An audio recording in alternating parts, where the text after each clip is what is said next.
नवरंगपुर गांधी मूर्ति भांगीदेले दुर्बृत्त गांधीनगर ठारे थिबा गांधी मूर्ति को भांगी देइछन्ते प्रतिमूर्ति को पत्थर रे छेची भांगी देइछन्ते 17 नंबर वार्ड गांधीनगर अंचल ए घटना जने युवक निशासक्त अवस्था गोटे पर गोटे पत्थर मारी गांधी प्रतिमूर्ति भांगी देइथिला पाखरे थिबा अन्य लोक बारण करबाकू तांकू मध्य पत्थर धरी गोड़ाइथिला ते पुलिस पहुंची युवक को काबू करी थाना रे अटक रखिथिबा जना पड़िछि। गांधीनगर अंचल रे नियमित पुलिस पेट्रोलिंग कराजिबा सह दुर्बृत्त को कठोर दंड देबाकू साधारण रे दाबी होइछि।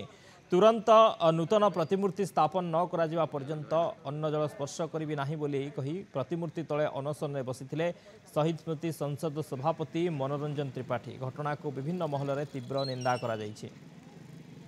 वीडियो भाइराल होला परे सारा अंचल रे शकर छाया खेली जाइछि एवं एक उत्तेजना वातावरण मध्य आरंभ होइछि।